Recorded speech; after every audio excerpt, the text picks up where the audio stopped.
Emilio Carillo. So he has a Bachelor of Science from U of A in Range Management. He's worked for NRCS for 24 years. He was the area rangeland specialist, still is, and he's the acting district conservationist for NRCS in Tucson.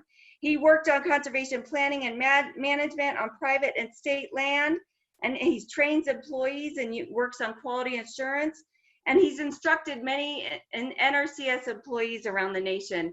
So I would say help me welcome, because if we were doing this in person, we would clap, but I'll just let you take it away, Emilio, and let's see if you are unmuted.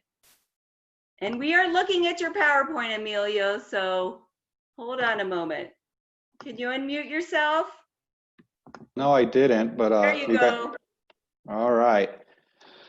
Good afternoon, everybody, and I wish I would have asked Sharma exactly what she was presenting on, and she covered a lot of the things that I was going to cover as far as the CSP, but it'll be a good refresher and to get it twice so you can really get it into your brains. So again, I'm Emilio Carillo. I'm the acting district conservationist right now in the Tucson field office, and I'll be here for a few more months.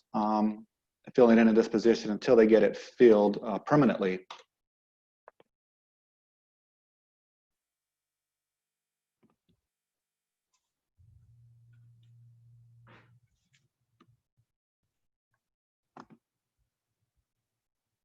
Emilio, hold on a moment. We can't hear you.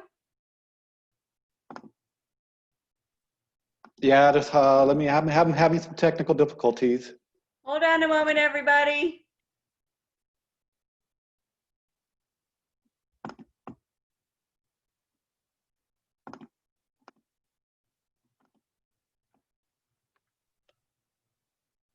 Is there a way you can unmute me permanently for right now, Sharma? I think I just did. Can you hear me? Hold on a moment. All right, I got it, I think. Can you hear me now? Yes. Okay. All right, so I'm going to give you an overview. Hopefully you guys can see my screen of a few Farm Bill updates, and then mainly we're going to get into the EQIP, which is the Environmental Quality Incentives Program, and then also the CSP program. And then I'll give you guys an opportunity to ask questions or do a little Q&A at the end. So what's new with the 2018 Farm Bill as far as NRCS is concerned? There's a bunch of programs that got updated. Here's a few: the EQIP program, the Conservation Stewardship Program, the Agricultural Assistance Program, the Easement Program, Healthy Forest Reserve, and there's a few others that we're not going to get into. As I mentioned earlier, for this specific presentation, I'm going to go over the EQIP and the CSP program. And if I'm going too fast where your screens aren't keeping up, just let me know and I'll slow down. So the Environmental Quality Incentive Program, do a little overview. What is it? It's basically a program that helps farmers and ranchers and foresters protect the environment and stay in agriculture in a sustainable manner. It offers both financial and technical assistance, and it's voluntary. So it's not a regulatory program by any means. Some of you guys are familiar working with BLM and Forest Service. This is a total voluntary program. It's your discretion to participate in it or not. Now, to be eligible for the program, you have to work with the NRCS and develop a conservation program, conservation plan with us, and it's a total voluntary. We'll look at your resources, we'll look at your operation, we'll determine if there's any resource concerns, and then we'll put together sort of a portfolio, what we call a conservation plan, to help you address those natural resource issues on your land. So it could be a suite of practices, it could be a couple of practices, conservation practices, anything and above to help you get what you would like to get done on your operation. Applications are ranked based on the level of conservation benefits that you're willing to do to achieve a certain threshold or your objectives and goals. And the producers with the greatest need and willing to go the extra mile, so to speak, will be funded. NRCS, we offer expert analysis and recommendations to help you plan and design the conservation practices needed for your land and your operations. It's a one-on-one deal with you and your family, or if you're just, or your operator, depending on how your operation is set up. And it's highly customized to your operation, your needs, your goals, your objectives. It's not just a one-time deal. You know, we're in it for the long haul, and quite often our conservation plans go back decades, and they're continually evolving, and they're a pretty dynamic document. So it's not something that's set in stone as far as your conservation plan.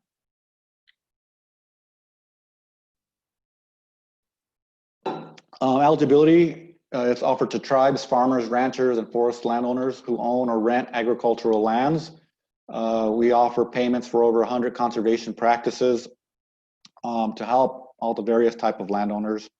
And there's a short list of some of the common conservation practices that occur in this field office. Obviously, since the onset of the drought in 2000, you know, water is a big issue, and it's a big need for many farmers and ranchers. So, you know, watering facilities, wells, windmills, pumping plants, pipelines, those are some of the common ones we've seen in the recent past. Now, to apply for EQIP, you know, I'm sure for many of you guys are familiar, as I know many of you guys have participated in EQIP, but applications are accepted year-round. Cutoff dates are scheduled throughout the year so that we could start to fund contracts. And I've already explained the ranking and how points are assessed and how applications are ranked. Now, it's basically a 5-step process to get assistance. One is you come into the office, or you call the office, and I want to get a ranch plan or a farm plan together. NRCS will go out there, we'll meet with you, do the kitchen table talk, see what you want to do. And then if you decide to pursue any funding, financial assistance with us, we'll put the application together with your input. And then we'll determine the eligibility of your operation to see if it actually fits within the EQIP program. And then we'll see what you want to do and rank it according or in relation to all the other applications for the area. And then we begin implementing it, your conservation plan and contract, if you indeed do get funded. Now here's some important updates, which I'm going to go over next, that happened in the 2018 Farm Bill.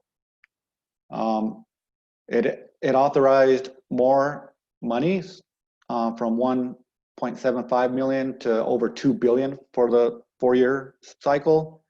And it raises the contract limit from producers under the organic initiative to $140,000 over 6 years. So it really ramped up the amount of funding available to you guys, to producers.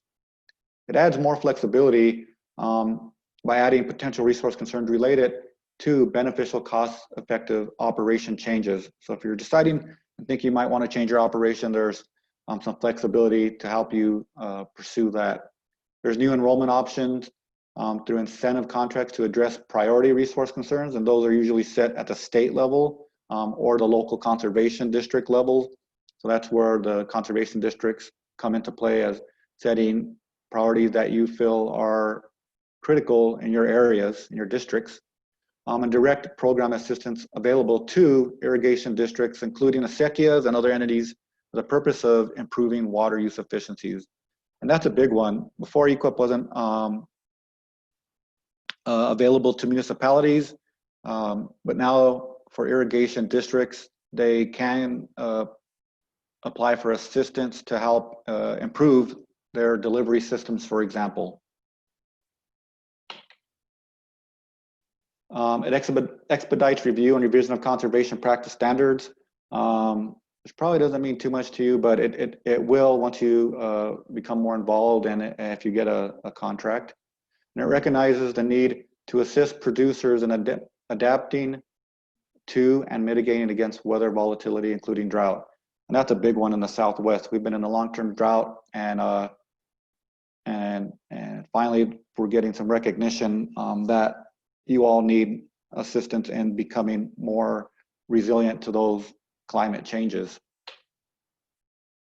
Soil health is a big one. It expands conservation activity plans to include planning for soil health, resource conservation, crop rotations, and precision conservation management.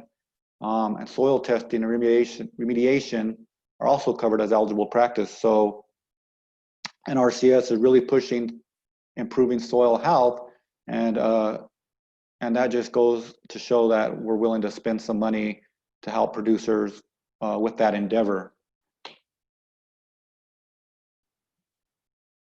Excuse me.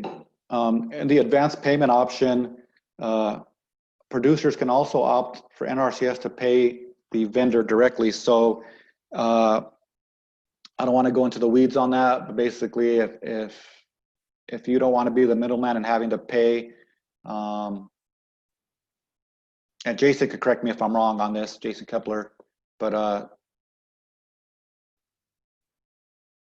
I think that goes to say that you could pay your contractors directly and not have to be the middleman where we pay you and then you pay the contractor. Is that right, Jason? Yeah, that's correct. Okay, thank you. All EQIP on advanced payments, all EQIP practices are eligible for advanced payment at the 50% of the payment rate for at least 50%. And the option was available before the 2018 bill, but the 2018 bill requires NRCS. Sorry, I misread that. So in a nutshell, we can give you an advance payment if you don't have the money up front to start working on your conservation practices. Any quick questions on the EQIP program? That's our go-to bread and butter program that everybody usually knows about. So I know I went through that really fast, but I assume most of you are aware of that. So I'll take a quick question too if you have them. Emilio, on the brush management, what qualifies under brush management? What are the stipulations or the qualifiers for brush management? You have to have an invasive species, and it doesn't have to be exotic. It could be for that particular plant community or ecological site, if you're familiar with that term. So even though an example is mesquite is a native to this area, but if it's not in proportion for that particular soil or plant community, if it's kind of got out of control, we can assist with financial and technical assistance to help you reduce that amount of mesquite. And up north, juniper is a real big problem. Although it's native, it's kind of getting out of control where it's displacing some of the other native plants, and it's disproportionate to historical plant communities. So does it have to be on upland range, or can it be like lower, like down along the river, or lower lowland mesquite? Yeah, as long as it's above and beyond what's naturally supposed to be occurring for that soil or that area, that's all that we're looking at. And when's the next sign up for EQIP? We're in the middle of one right now. So the ranking has been, the application period is closed. And I'm not sure if we will have another go around, depending on if there's any funding left over. Jason could talk more to that since he's the guy that handles the money. Yeah, we don't have anything decided right now for a second sign up. So worst case scenario, we'll be taking applications for next fiscal year sometime. Yeah, so you could turn in an application anytime, but when we for this year, the deadline's already passed as for the applications that we've looked at. So if you turned in an application today, you'd have to wait till probably the fall till we start setting new timelines for looking at those applications for the next go around. That'll be in the fall, huh?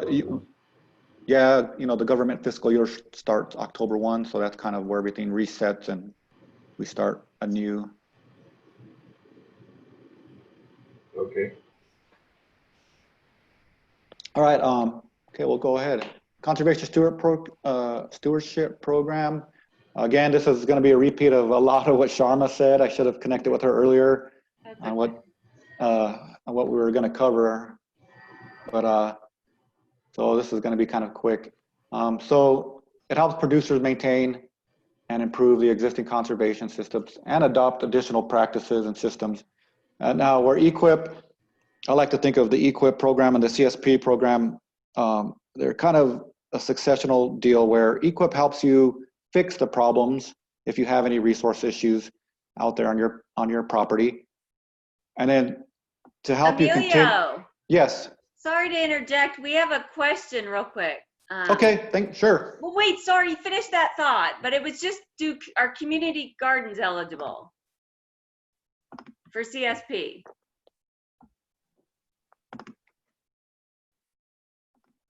I don't Can you hear believe me? so. Yeah, I don't believe so. I was thinking, trying to go back to my memory. I don't believe so. There is a, Jason, do you know the answer? I don't know with this new one. Did we have Jason on? For CSP, most likely not. There's a possibility for EQIP. It really just depends. Yeah, that's what I was thinking. I didn't want to speak incorrectly, but we're usually looking at larger picture things here, larger tracts of land. So. Emilio, is it still that you have to have done EQIP projects in order to apply for the CSP? Is that correct, or you don't? No, that is not correct. If we go out there and we determine through our resource or benchmark assessment of your operation that you actually have no resource concerns, that you're doing everything good, and that's where the CSP program comes in. We want to reward you and entice you to go above and beyond your current management. So where the EQIP program is to help you fix any resource issues, the CSP program is to help you keep doing the right thing and go to that higher level of management if you want to. So that's that thought I was started to mention. So yeah, you don't need there's no prerequisites for any of these programs where you have to participate in another program. So you would have to have a ranch plan and all that, right? Or a farm plan, or either one. Yes, you'd have to have a conservation plan. And that's the same with EQIP. So it helps you strengthen your operation, helps you build on that operation like we just mentioned. And some of the things that can help you do is improve grazing conditions, increase crop efficiency, or develop or improve wildlife habitat. And then we can help you identify natural resource problems in your operation, just like with EQIP, and provide technical assistance and financial assistance to solve those problems and to attain a higher stewardship level in the most cost-effective manner. The benefits of CSP is it's for working lands. It's the largest conservation program in the United States. And as Sharma said, it's really been severely underutilized in Arizona. And that's why there's a big push is to tap into this funding and get the word out there, because there's a lot of producers out there doing good things, and we've promoted EQIP so good and it's been so successful that people have forgot about CSP. So we're trying to get that word out. Thousands of people voluntarily enroll in the program because it helps them enhance their natural resources and their bottom line. Sharma already went over this, but it's a 5-year contract, and you could renew it after 5 years if you choose. The big difference there is it's a competitive renewal process. It's not where you just sign up again and get it. You have payments to maintain the existing level of conservation based on land uses, and NRCS assessment existing stewardship at the time of your enrollment. And we also have payments to implement additional conservation activities. So eligible lands, again, it's public lands is the big difference here. Before, federal lands were not eligible to participate in CSP. But because so much of the West region is intermixed public and private lands, that was the main holdback on having CSP in the southwest and west. So it applies to croplands, pasture lands, and rangelands. Those are the three main land uses. Forest lands, private forest lands, and then associated agricultural and farmstead. But public lands is the main thing to take out of this slide, to take away from the slide. Sharma did mention the June 1st deadline. That's the application deadline. So you'll need to work with Sharma. She can, and AACD, they're the ones that are going to be collecting the applications, and they'll be working with the respective field offices for NRCS to get those applications to us. And then around June 12th, we'll have to determine if your operation in your land is eligible. And then we'll have those ranked by July 3rd. And then by July 31st, we'll have these applications funded for the ones that do make it through the whole process. And that's all I had for my update. If you have any questions, feel free to call me or email me. So I could take, if it's okay, Sharma, I could take one or two quick questions. I don't know how we're doing on Certainly. time. Yeah, as Andy did, you can either just unmute yourself or type it in chat, whatever you like. Okay, I just was wondering, where do you go to get the list of practices for CSP? Just go to this. Do they have a list of? You can go to our, you could probably, the fastest way is to Google it for Arizona, but you can go to the Arizona NRCS webpage, and I could provide that link to you, Andy. I still think, or maybe even Sharma could give you that information if she has a email distribution list. There's a list of all the different practices, right? Yeah. Yep. I can email out the list of enhancements to everybody when I contact everybody with the survey, so I'll do that. And you said it was competitive. Is that against the whole state, or each area gets a certain amount of money? Are you competing out of the whole state, or how does that work when you apply? Jason, you want to answer that for this year, or? Yeah, so we basically break down into 4 categories: ag land in southern Arizona, forest land in southern Arizona, and then ag land in northern, and forest up north. So we're kind of grouping things as a little bit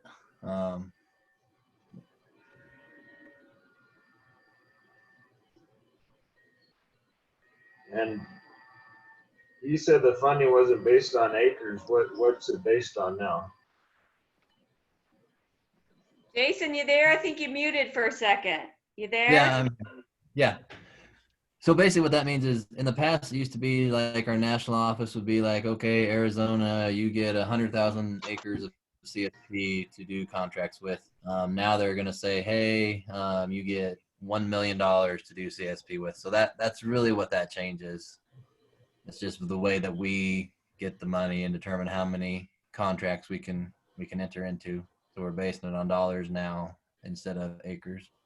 And if you apply as a producer, what's the funding based on? Each different enhancement you do, or each different practice? Is that So there's a couple components of it. A portion of the payment is based on what's already being done on the farmer ranch, based on how many resource concerns are met and how many acres are included on that. And then there's additional components or additional payment for the additional enhancements that are being applied to the farmer ranch. Okay. Appreciate it.